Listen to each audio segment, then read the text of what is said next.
focusing on low back pain, particularly looking at discogenic pathologies originating in the lumbar spine. Typically, you'll have pain in this region that could refer into the glute region and sometimes actually into the hamstring.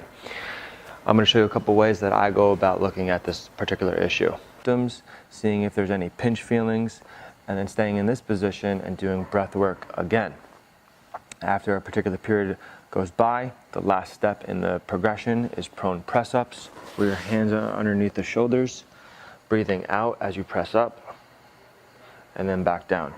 Little breath in, and then breathe out as you press up. Again, each position, monitoring the patient's symptoms to the low back and seeing what effect this position has on it.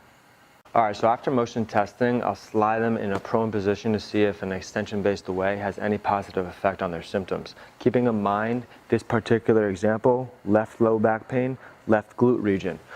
Starting in a prone position like this, I'll monitor where their symptoms are, and many times I'll say they have a pinch feeling in the low back, and sometimes it's referring into the glute region. So the next step I'll do is put them head on hands.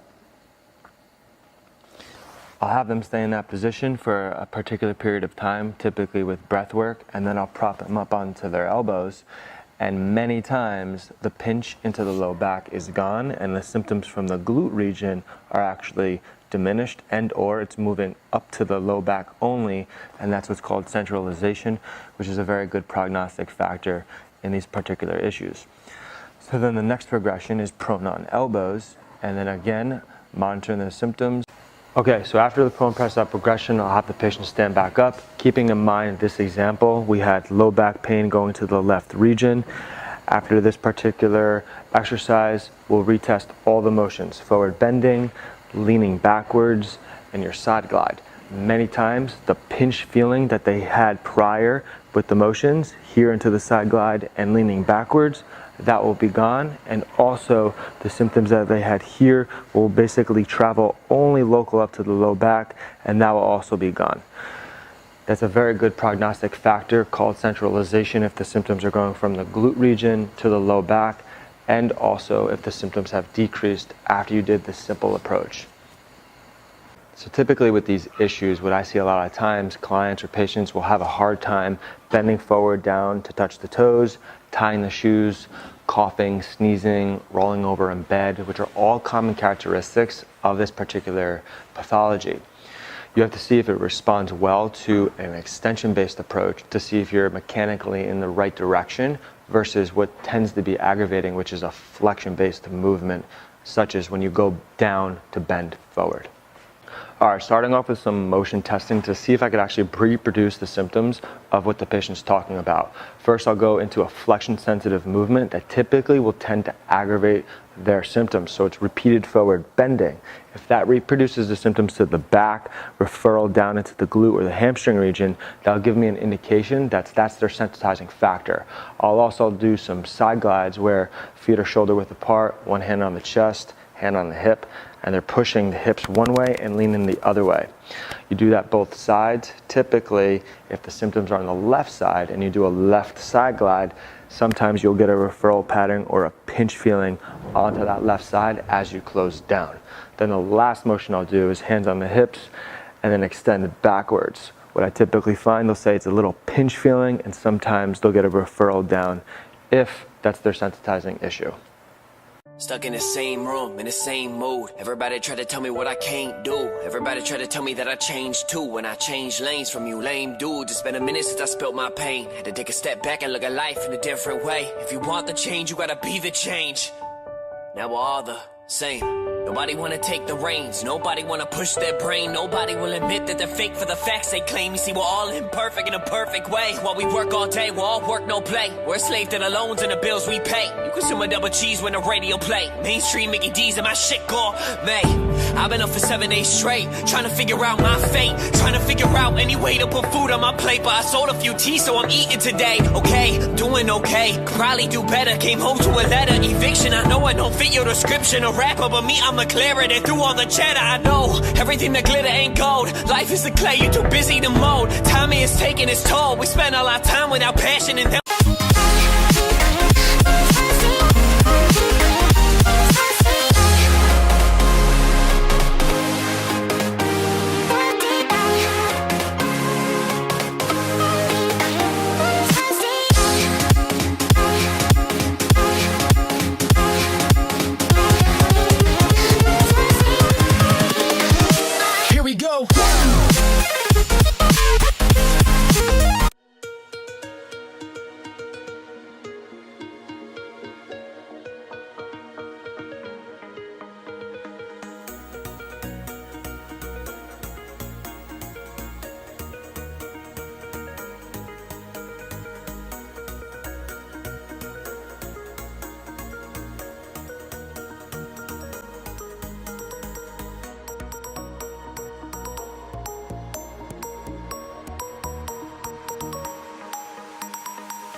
I'm Travis Pollen for FitnessPollinator.com, and this is Winston Whitecat. I'm here to talk about training the spinal erectors. So when I first started exercising, people told me that it was dangerous to do exercises like back extensions and you could hurt your back. But as it turns out, if you're doing them under control and with proper loads, it's actually good for your back, and it can really help with other exercises and activities of daily living. So with that said, there are two ways of doing back extensions. The first is more of a hamstring and glute dominant technique, where you just come up to parallel and you really thrust your hips into the pad and squeeze your abs and your butt at the top. And the second way here is more of a lumbar focus. So you're actually coming into a little bit of hyperextension, and that's why you sometimes hear the exercise called back hyperextensions. So neither way is right or wrong. It just depends on what you're going for.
Invincible.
Invincible.